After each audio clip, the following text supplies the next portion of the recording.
ಆತ್ಮೀಯ ಬಂಧುಗಳೇ, ಶ್ರೀಮದ್ ಭಗವದ್ಗೀತೆ ತತ್ವ ವಿವೇಚನಿ ಟೀಕಾ ಅಧ್ಯಾಯ 6 ಆತ್ಮ ಸಂಯಮ ಯೋಗ. ಇದರಿಂದ ಇವತ್ತು 18ನೇ ಶ್ಲೋಕವನ್ನು ತಿಳ್ಕೊಳ್ಳೋಣ. ಶ್ಲೋಕ 18. ಯದಾ ವಿನಿಯತಂ ಚಿತ್ತಂ ಆತ್ಮನ್ಯೇವಾವತಿಷ್ಠತೆ ನಿಸ್ಪೃಹ ಸರ್ವಕಾಮೇಭ್ಯಃ ಯುಕ್ತ ಇತ್ಯುಚ್ಯತೆ ತದಾ. ಅನುವಾದ: ಸಂಪೂರ್ಣವಾಗಿ ವಶಪಡಿಸಿಕೊಳ್ಳಲಾದ ಚಿತ್ತವು ಯಾವ ಕಾಲದಲ್ಲಿ ಪರಮಾತ್ಮನಲ್ಲಿಯೇ ಪೂರ್ಣವಾಗಿ ಸ್ಥಿತವಾಗಿರುತ್ತದೋ ಆ ಕಾಲದಲ್ಲಿ ಸಂಪೂರ್ಣ ಭೋಗಗಳಲ್ಲಿ ಸ್ಪೃಹಾರಹಿತನಾದ ಪುರುಷನು ಯೋಗಯುಕ್ತನಾಗಿದ್ದಾನೆಂದು ಹೇಳಲಾಗುತ್ತದೆ. ಇದು ಶ್ಲೋಕ ಮತ್ತು ಅದರ ಅನುವಾದ. ಈಗ ಇದನ್ನು ಅರ್ಥ ಮಾಡಿಕೊಳ್ಳೋ ಪ್ರಯತ್ನ ಮಾಡೋಣ. ಧ್ಯಾನ ಯೋಗದಲ್ಲಿ ಉಪಯೋಗವಾಗಿರುವಂತಹ, ನಮಗೆ ಸಹಾಯ ಮಾಡುವಂಥ ಆಹಾರ ವಿಹಾರ ಇದರ ಒಂದು ನಿಯಮಗಳನ್ನೆಲ್ಲ ವರ್ಣನೆ ಮಾಡಿದ ಮೇಲೆ ಈಗ ನಿರ್ಗುಣ ನಿರಾಕಾರ ಧ್ಯಾನ ಯೋಗಿಯ ಅಂತಿಮ ಸ್ಥಿತಿಯ ಲಕ್ಷಣಗಳನ್ನು ಭಗವಂತ ಹೇಳ್ತಾನೆ. ಏನು ಅಂತಂದರೆ, ಸಂಪೂರ್ಣವಾಗಿ ವಶ ಮಾಡಿಕೊಂಡಿರುವಂತಹ ಚಿತ್ತ ಯಾವ ಒಂದು ಸಮಯದಲ್ಲಿ ಪರಮಾತ್ಮನಲ್ಲೇ ಪೂರ್ಣವಾಗಿ ಸ್ಥಿತವಾಗಿರುತ್ತೋ ಆ ಒಂದು ಕಾಲದಲ್ಲಿ ಸಂಪೂರ್ಣ ಭೋಗಗಳಲ್ಲಿ ಸ್ಪೃಹಾರಹಿತನಾದಂತಹ, ಅಂದರೆ ಅದರಲ್ಲಿ ಅವನಿಗೆ ಆಸಕ್ತಿನೇ ಇರೋದಿಲ್ಲ, ಅಂಥ ಒಬ್ಬ ಮನುಷ್ಯನನ್ನು ಯೋಗಯುಕ್ತನಾಗಿದ್ದಾನೆ ಅವನು ಅಂತ ಹೇಳ್ತಾರೆ. ಅವನ ಒಂದು ಚಿತ್ತದಲ್ಲಿ ಈ ಒಂದು ಭೋಗಗಳಲ್ಲಿ ಯಾವುದರಲ್ಲೂ ಅವನಿಗೆ ಆಸಕ್ತಿ ಇರಬಾರ್ದು. ಬರೀ ಅವನ ಚಿತ್ತ ಭಗವಂತನಲ್ಲೇ ಇರುತ್ತೆ, ಕಂಪ್ಲೀಟಾಗಿ ಅದರಲ್ಲೇ ಸ್ಥಿತವಾಗಿರುತ್ತಲ್ಲ, ಅಂಥವರನ್ನು ಯೋಗಯುಕ್ತನಾಗಿದ್ದಾನೆ ಅಂತ ಹೇಳ್ತಾರೆ ಅಂತ ಇದರಲ್ಲಿ ಹೇಳ್ತಾ ಇದ್ದಾರೆ.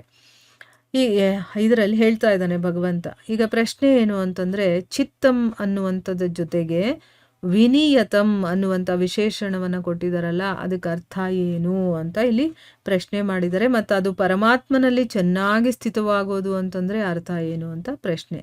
ಉತ್ತರ ಏನು ಅಂತಂದರೆ, ಚೆನ್ನಾಗಿ ವಶ ಮಾಡಿದಂತಹ ಚಿತ್ತನೇ ಪರಮಾತ್ಮನಲ್ಲಿ ಅಠಲ ರೂಪದಿಂದ ಸ್ಥಿತವಾಗಬಹುದು.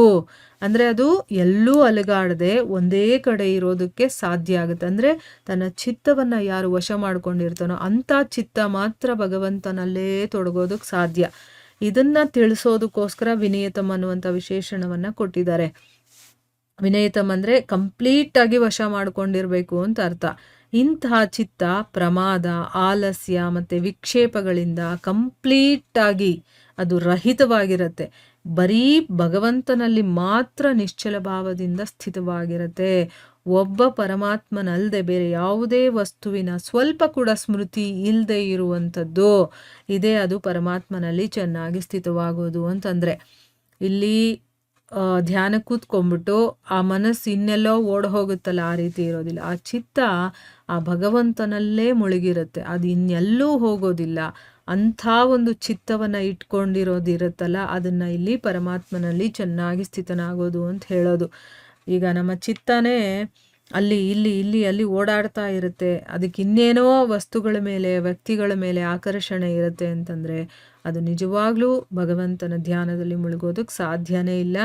ಅದಕ್ಕೆ ಇಲ್ಲಿ ಪ್ರಮಾದ, ಆಲಸ್ಯ, ವಿಕ್ಷೇಪಗಳಿಂದ ರಹಿತವಾಗಿ ಭಗವಂತನಲ್ಲಿ ಮಾತ್ರ ತನ್ನನ್ನು ತಾನು ತೊಡಗಿಸ್ಕೊಂಡಿರುತ್ತೆ, ಅದು ಸ್ಥಿರವಾಗಿರುತ್ತಲ್ಲ, ಅದನ್ನು ಇಲ್ಲಿ ಪರಮಾತ್ಮನಲ್ಲಿ ಸ್ಥಿತವಾಗೋದು ಅಂತ ಹೇಳಿರುವಂಥದ್ದು. ಇನ್ನು ಮುಂದಿನ ಪ್ರಶ್ನೆ ಏನು ಅಂತಂದರೆ, ಸಂಪೂರ್ಣ ಭೋಗಗಳಿಂದ ಸ್ಪೃಹಾರಹಿತನಾಗೋದು ಅಂತಂದರೆ ಏನು ಅಂತ ಪ್ರಶ್ನೆ ಕೇಳಿದ್ದಾರೆ. ಉತ್ತರ ಏನು ಅಂತಂದರೆ, ಪರಮಶಾಂತಿ ಮತ್ತು ಪರಮಾನಂದದ ಮಹಾನ್ ಸಮುದ್ರವಾದಂತಹ ಏಕಮಾತ್ರ ಆ ಪರಮಾತ್ಮನಲ್ಲೇ ಅನನ್ಯ ಸ್ಥಿತಿ ಉಂಟಾಗಿರುವಂಥ ಕಾರಣದಿಂದ ಮತ್ತು ಈ ಲೋಕ ಅಥವಾ ಪರಲೋಕದ ಅನಿತ್ಯವಾಗಿರುವ ಕ್ಷಣಿಕ ಮತ್ತು ನಾಶವಾಗುವಂತಹ ಸಂಪೂರ್ಣ ಭೋಗಗಳಲ್ಲಿ ಸರ್ವಥಾ ವೈರಾಗ್ಯ ಬಂದಿರುವ ಕಾರಣದಿಂದ ಯಾವುದೇ ಸಾಂಸಾರಿಕ ವಸ್ತುವಿನ ಕಿಂಚಿನ್ ಮಾತ್ರ ಕೂಡ ಅವಶ್ಯಕತೆಯೂ ಇರೋದಿಲ್ಲ ಮತ್ತು ಅದ್ರ ಬಗ್ಗೆ ಆಕಾಂಕ್ಷೆನೂ ಇರೋದಿಲ್ಲ. ಅದು ಬೇಕೂ ಅನಿಸಲ್ಲ, ಅದರದ್ದು ಒಂದು ನೆಸೆಸಿಟಿನೂ ಅವನಿಗಿರೋದಿಲ್ಲ. ಆ ರೀತಿ ಇರುವಂಥದ್ದು ಇದೆಯಲ್ಲ, ಅದನ್ನು ಸಂಪೂರ್ಣ ಭೋಗಗಳಲ್ಲಿ ಸ್ಪೃಹಾರಹಿತನಾಗೋದು, ಅದರಲ್ಲಿ ಆಸಕ್ತಿನೇ ಇರೋದಿಲ್ಲ. ಯಾಕೆ ಅಂತಂದರೆ ಅವನಿಗಿದೆಲ್ಲ ನಶ್ವರ ಅನ್ನೋದು ಗೊತ್ತಿರುತ್ತೆ, ಕ್ಷಣಿಕ ಅನ್ನೋದು ಗೊತ್ತಿರುತ್ತೆ, ಇದು ಅನಿತ್ಯವಾಗಿರೋದು ಅಂತ ಗೊತ್ತಿರುತ್ತೆ. ಅದಕ್ಕೋಸ್ಕರ ಅವನಿಗೆ ಅದರಲ್ಲಿ ಆಸಕ್ತಿ ಇಲ್ಲ. ಯಾವುದು ಶಾಶ್ವತವಾಗಿರುತ್ತೋ, ಯಾವುದು ನಿತ್ಯವಾಗಿರುತ್ತೋ ಅಂಥದ್ರ ಬಗ್ಗೆ ಅವನಿಗೆ ಆಸಕ್ತಿ, ಅಂದರೆ ಆ ಭಗವಂತನಲ್ಲಿ ಅವನಿಗೆ ಆಸಕ್ತಿ ಬಂದ್ಬಿಟ್ಟಿರುತ್ತೆ.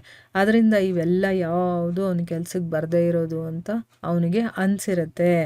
ಆದ್ದರಿಂದ ಅದರಲ್ಲಿ ಅವನಿಗೆ ಆಸಕ್ತಿನೂ ಇರೋದಿಲ್ಲ, ಇಂಟ್ರೆಸ್ಟು ಇರೋದಿಲ್ಲ ಅನ್ನೋದು ಇದರ ಅರ್ಥ. ಅದನ್ನು ಸಂಪೂರ್ಣ ಭೋಗಗಳಲ್ಲಿ ಸ್ಪೃಹಾರಹಿತನಾಗಿರೋದು ಅಂತ ಹೇಳೋದು. ಮುಂದಿನ ಪ್ರಶ್ನೆ ಏನು ಅಂತಂದರೆ, ಯುಕ್ತಃ ಅನ್ನುವಂಥ ಪದದ ಅರ್ಥ ಏನು ಅಂತ. ಯುಕ್ತಃ ಅಂತಂದರೆ ಇಲ್ಲಿ ಯೋಗಯುಕ್ತನಾಗಿದ್ದಾನೆ ಅಂತ, ಅದರ ಅರ್ಥ ಏನು ಅಂತ ಕೇಳ್ತಾ ಇದ್ದಾರೆ. ಉತ್ತರ ಏನು ಅಂತಂದರೆ, ಇಲ್ಲಿ ಯುಕ್ತಃ ಅನ್ನುವಂಥ ಪದ ಧ್ಯಾನ ಯೋಗದ ಪೂರ್ಣ ಸ್ಥಿತಿಯ ಬೋಧಕವಾಗಿದೆ. ಅಂದರೆ ಧ್ಯಾನ ಸ್ಥಿತಿ ಕಂಪ್ಲೀಟ್ ಆಗಿರುತ್ತಲ್ಲ, ಅದರ ಬಗ್ಗೆ ಹೇಳ್ತಾ ಇರೋದು. ಅದರಲ್ಲೇ ಮುಳುಗಿರ್ತಾನಲ್ಲ ಅದನ್ನು, ಅಂದರೆ ಸಾಧನೆ ಮಾಡ್ತಾ ಮಾಡ್ತಾ ಯೋಗಿಯಲ್ಲಿ ಮೇಲೆ ಹೇಳಿರುವಂಥ ಎರಡೂ ಲಕ್ಷಣಗಳು ಉತ್ತಮ ರೀತಿಯಿಂದ ಪ್ರಕಟವಾದಾಗ, ಅಂದರೆ ಅವನ ಚಿತ್ತ ಭಗವಂತನಲ್ಲೇ ತೊಡಗಿರುತ್ತೆ ಮತ್ತು ಅವನಿಗೆ ಸಂಸಾರಿಕ ಯಾವ ವಿಷಯದಲ್ಲೂ ಅವನಿಗೆ ಒಂದು ಸ್ವಲ್ಪನೂ ಕೂಡ ಆಸಕ್ತಿನೂ ಇರೋದಿಲ್ಲ. ಇದೆಲ್ಲ ಆದಾಗ ಅವನು ಧ್ಯಾನ ಯೋಗದ ಅಂತಿಮ ಸ್ಥಿತಿಯನ್ನು ಪಡ್ಕೊಂಡಿದ್ದಾನೆ ಅಂತ ನಾವು ತಿಳ್ಕೋಬೇಕು. ಒಬ್ಬ ಮನುಷ್ಯ ಧ್ಯಾನ ಯೋಗವನ್ನು ಮಾಡ್ತಾ ಮಾಡ್ತಾ ಯಾವಾಗ ಈ ಎರಡೂ ಲಕ್ಷಣಗಳನ್ನು ಪಡ್ಕೊಳ್ತಾನೋ, ಉತ್ತಮ ರೀತಿಯಲ್ಲಿ ಪ್ರಕಟವಾಗುತ್ತೋ ಅವನಲ್ಲಿ, ಅವನಿಗೆ ಭಗವಂತ ಬಿಟ್ಟರೆ ಬೇರೆ ಯಾವುದರಲ್ಲೂ ಆಸಕ್ತಿ ಇರೋದಿಲ್ಲ, ಅವನೊಬ್ಬನೇ ಇರ್ತಾನೋ, ಯಾವಾಗಲೂ ಅವನ ಮನಸ್ಸು ಅದರಲ್ಲೇ ತೊಡಗಿರುತ್ತೋ, ಮತ್ತು ಈ ಒಂದು ಐಹಿಕ ಪ್ರಪಂಚದ ಯಾವುದೇ ವಸ್ತು ವ್ಯಕ್ತಿ ಯಾವುದರ ಮೇಲೂ ಅವನಿಗೆ ಆಸಕ್ತಿನೇ ಬರೋದಿಲ್ಲ, ಆ ರೀತಿ ಎಲ್ಲ ಆಗುತ್ತೋ ಆಗ ಅವನ ಅಂತಿಮ ಸ್ಥಿತಿಯನ್ನು ಪಡ್ಕೊಂಡಿದ್ದಾನೆ ಅಂತ ತಿಳ್ಕೋಬೇಕು ಅನ್ನೋದು ಇದರ ಅರ್ಥ ಅಂತಂದ್ಬಿಟ್ಟು ಇಲ್ಲಿ ಹೇಳ್ತಾ ಇದ್ದಾರೆ. ಸೊ ಇಲ್ಲಿಗೆ ನಾವು ನಿಲ್ಲಿಸೋಣ. ಹರೇ ಕೃಷ್ಣ.